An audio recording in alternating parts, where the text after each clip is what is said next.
Make sure you're not waiting for anything, so that you're completely present, not waiting for me to add anything to this moment, not waiting for anything to be added to this moment.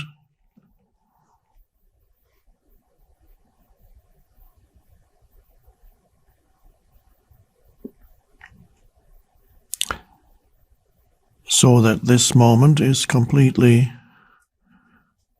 self-contained, fulfilling.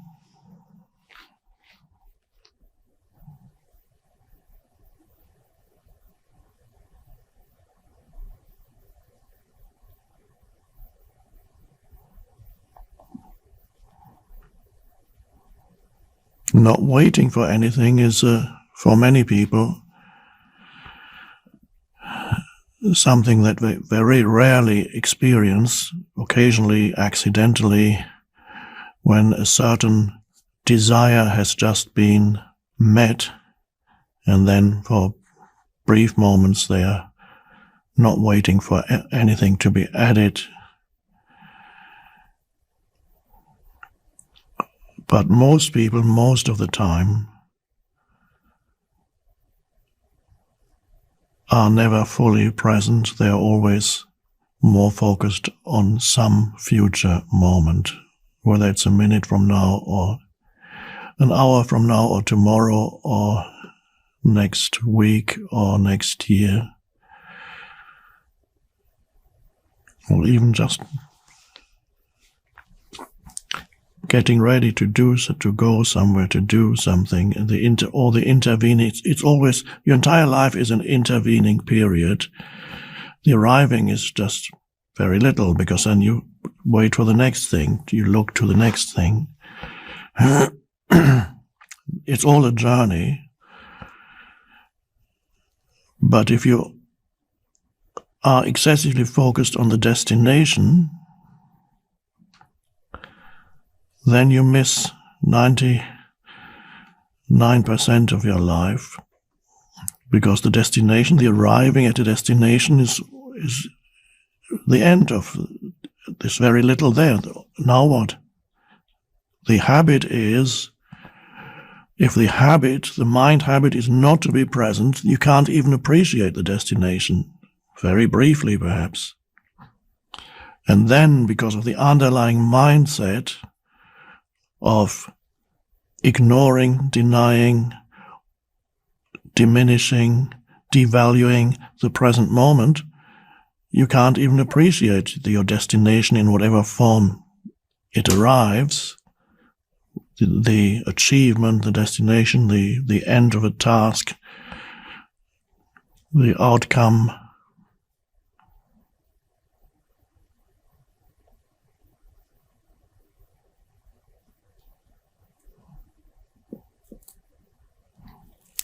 And so you spend your entire life on a journey to some place that always changes, but always it's some future place, some future time that never really arrives. The fulfillment that the future moment promises is always very short-lived.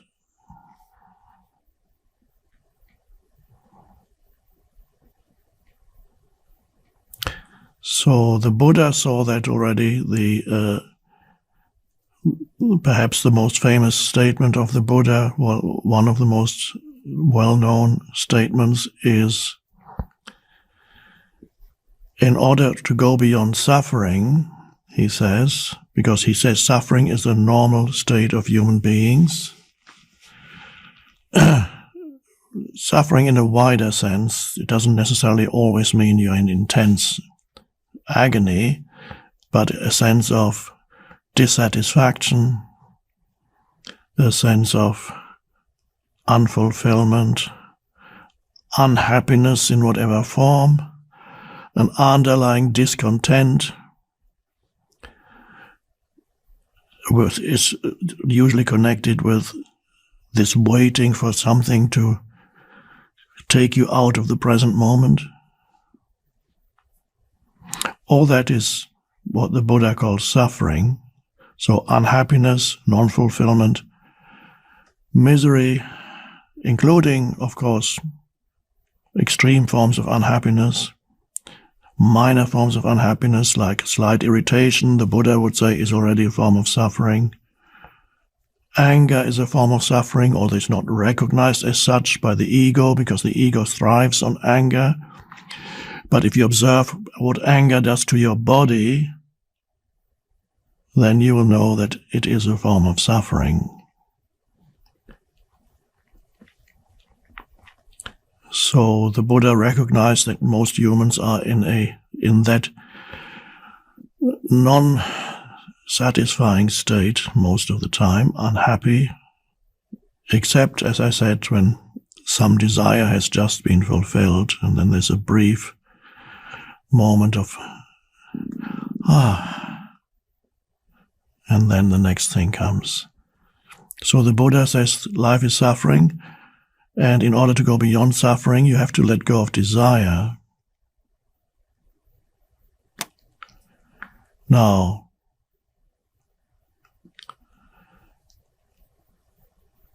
does that not imply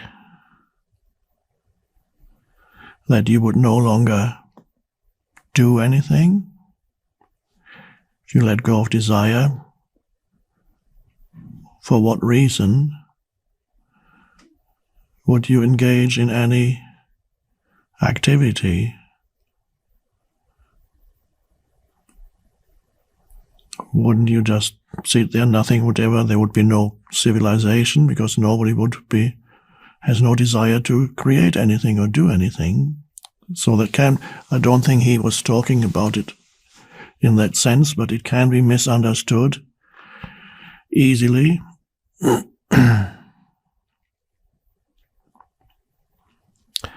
When he used the term desire, he was talking about, a better translation might be craving, this needing the next moment, needing to get away from this unsatisfying present. This pull, a longing, a craving that manifests in different ways. Craving for sensual pleasure, sex, and of course adding things to your psychological sense of self. Obtain this or that, get this or that. I must have this, I must attain it. So the desire is that state of craving, and in order to get rid of the dissatisfaction, humans then engage in activity in order to free themselves from an unsatisfying state.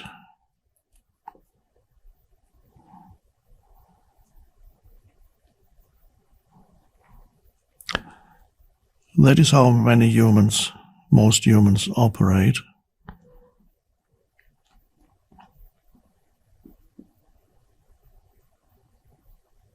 But whatever they obtain, they're not happy. It doesn't make them happy, except very briefly.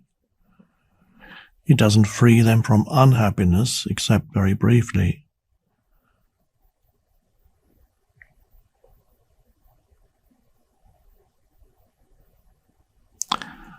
But we need to realize that craving is not the only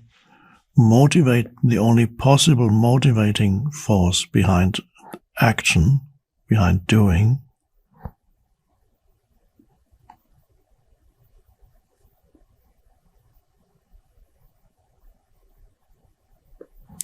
You can have an intention to create something,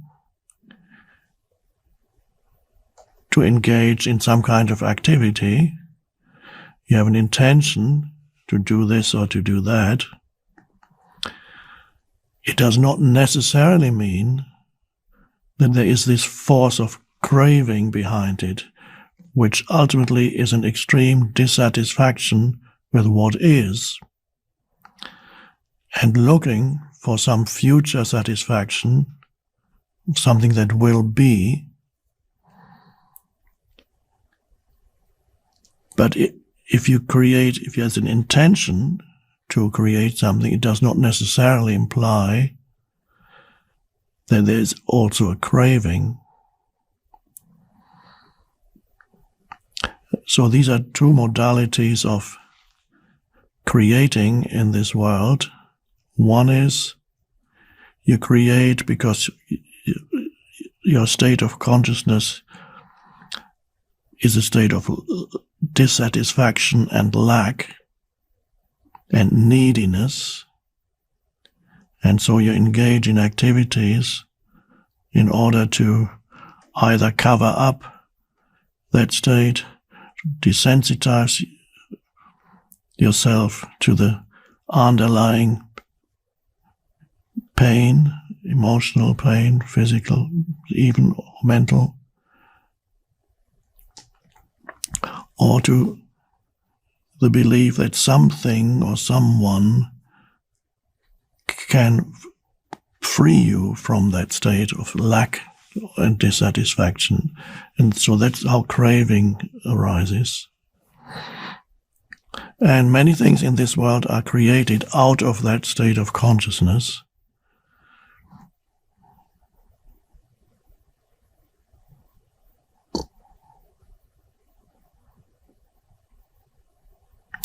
And then a kind of civilization arises, but it's not a happy civilization. It's a civilization where millions of people are basically unhappy, needing medication to keep going.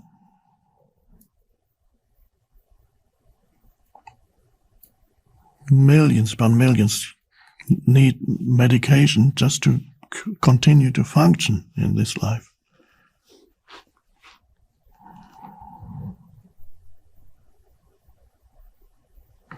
Because they haven't been told that another state of consciousness is possible for every human. Nobody at school, nobody told them. At university, nobody told them. In the media, nobody tells them. Or very rarely, it might get in accidentally, but it's normal to live like that. You see it everywhere. In every movie, people live like that, the characters in the movies. But there is another way. And it does not mean that you no longer engage in activities, that you no longer create things, you no longer do. But it means that the activity, the motivating force behind your activity, is no longer a state of neediness or dissatisfaction.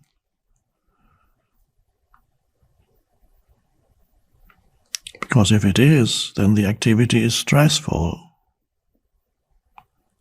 I need to get there. I'm not there yet. I need to get there. And stress is not a happy way to live. It's not a skillful way, as the Buddhists would call it. It's not a skillful way to lead your life. To be motivated by unhappiness, neediness, dissatisfaction, a sense of not enough, never have enough, never am enough.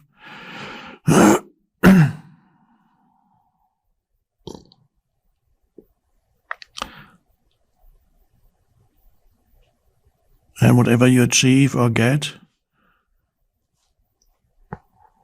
to always get this, well, that's not quite, there's always something that very quickly comes in that is another form of suffering, no matter what you achieve.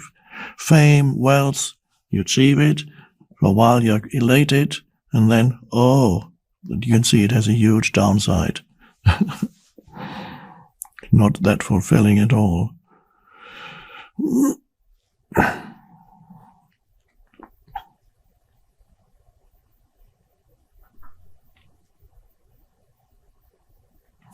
So, in other words, doing, acting,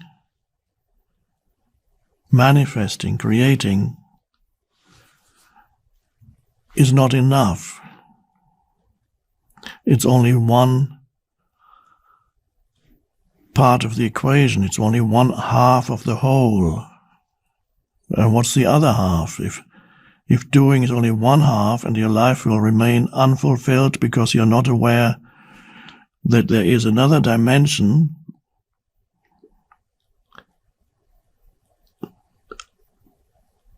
other than the doing, then you get lost in the doing, consumed by the doing, consumed even by thinking and lost in your thinking, because thinking is also doing. So what's the other part? So we only have one half, it's the doing, the other is the being. Being. If you lose awareness of being, then you are basically lost in doing. And only if you become aware of being, which is present, then you can act, you can do from that foundation of that rootedness in being. Then an intention can arise.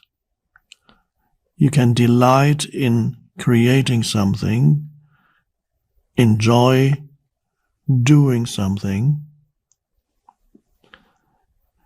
rather than being excessively focused on the outcome, what you want to achieve through the doing. When you're rooted in being, then you can act while you're in connectedness with being, and then the action is joyful, it's invigorating.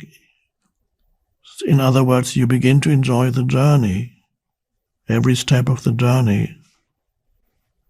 It's all the journey. The arriving is relatively meaningless.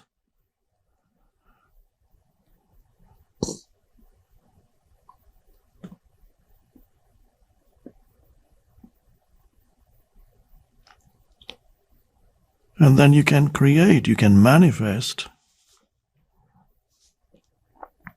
whatever it is that wants to be manifested through you. And you become a powerful manifester.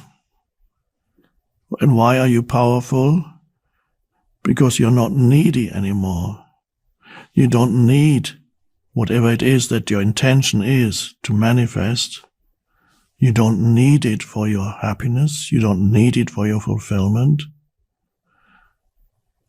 You don't need it to be who you are, because you already have access to the dimension of being, the timeless dimension of consciousness itself, which is inherently fulfilling. That's the only true fulfillment. And that arises whenever you experience a cessation in the stream of thinking. For example, now, you don't need to think when I finish one sentence before I start speaking again. There's a gap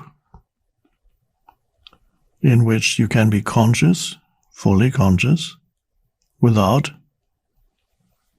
any mental noise, without any thought, but just presence, just awareness. For example, now. That's the portal into being, the dimension of being. So there's nothing happening there. There's no doing in being, there's just being.